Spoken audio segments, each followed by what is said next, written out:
bringing fair competition back to the economy. That's why today I'm going to be signing shortly an executive order promoting competition to lower prices, to increase wages, and to take another critical step toward an economy that works for everybody. The heart of American capitalism is a simple idea: open and fair competition. That means that if your companies want to win your business, they have to go out and they have to up their game. Better prices and services, new ideas and products. That competition keeps the economy moving and keeps it growing. Fair competition is why capitalism has been the world's greatest force of prosperity and growth. By the same token, competitive economy means companies must do everything they do to compete for workers, offering higher wages, more flexible hours, better benefits. But what we've seen over the past few decades is less competition and more concentration that holds our economy back. We see it in big agriculture, in big tech, in big pharma. The list goes on. Rather than competing for consumers, they are consuming their competitors. Rather than competing for workers, they're finding ways to gain the upper hand on labor. And too often, the government has actually made it harder for new companies to break in and compete. In many communities, there are only a handful of employers left competing for workers. Think of company towns across Appalachia and other parts of the country where one big corporation runs the show. When corporations have that kind of leverage over workers, it pushes down advertised wages by up to 17%. And as competition decreases, businesses don't feel the pressure to innovate or invest in their workforce. That hurts working families and hurts our economy. All told, between rising prices and lowering wages, lack of competition costs the median American household $5,000 a year. Look, I spent most of my career representing the corporate state of Delaware. I know America can't succeed unless American business succeeds. But let me be very clear. Capitalism without competition isn't capitalism. It's exploitation. Without healthy competition, big players can change and charge whatever they want and treat you however they want. And for too many Americans, that means accepting a bad deal for things that you can't go without. So, we know we've got a problem, a major problem, but we also have an incredible opportunity. We can bring back more competition to more of the country. Welcome to the Crypto Teacher. And guys, I come back with that video just to make you think.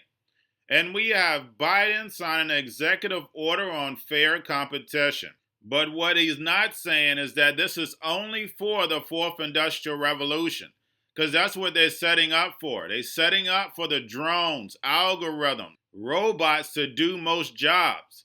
They want to take humanity out the picture. And I love how Biden said he worked for the corporation of Delaware, not the people, the corporation. That's right.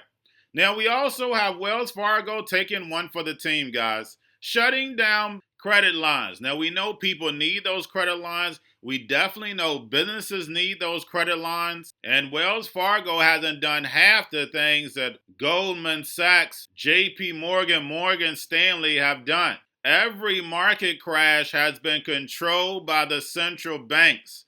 Increasing money supply, decreasing money supply.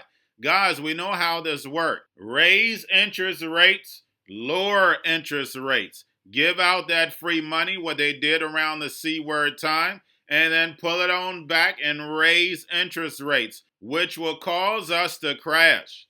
But guys, it's going to be controlled because cryptocurrencies, we're going to go through hyper deflation. Things are going to get cheaper. Not only they're going to get cheaper, you're going to get monthly free money.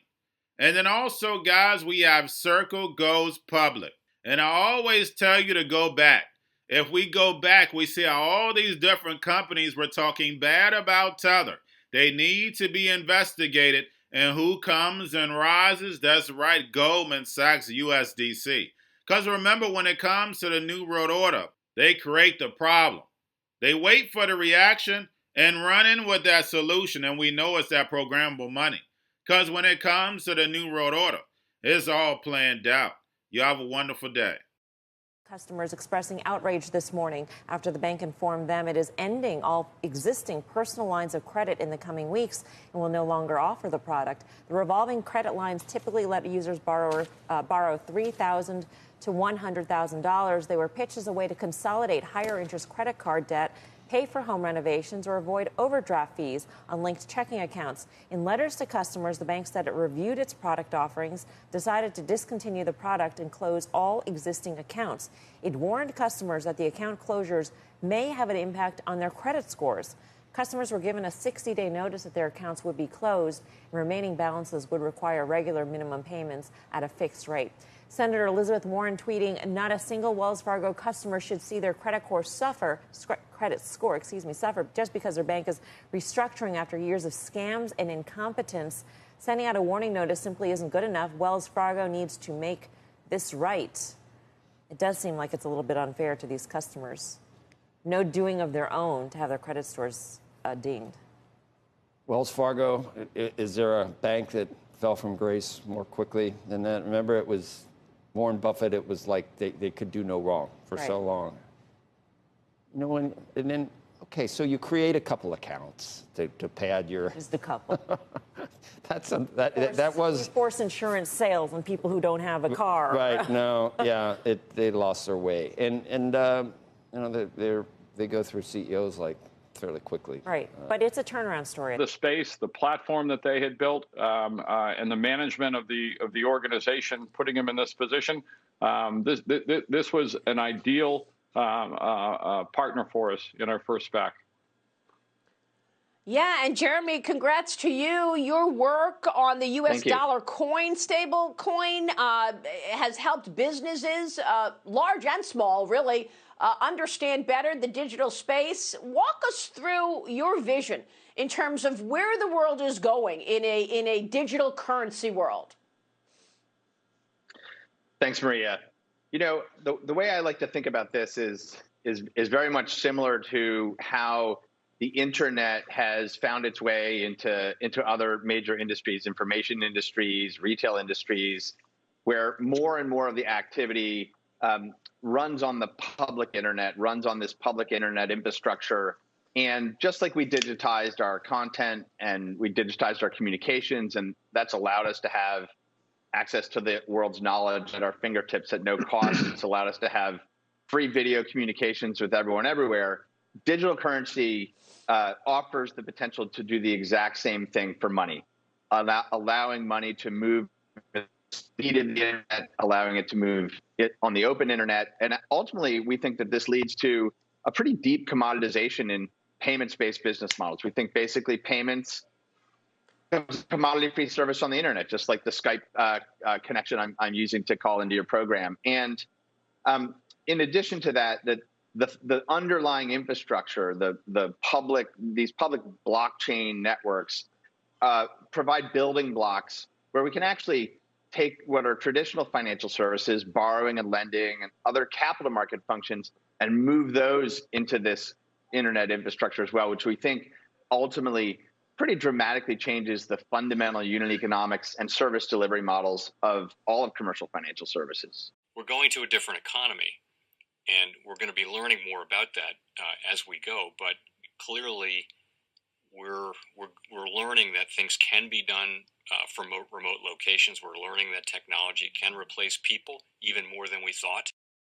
We're not going back to the same economy. We're recovering, but to a different economy, and it'll be one that is more leveraged to technology. And I worry that that is going to make it even more difficult than it was for many workers.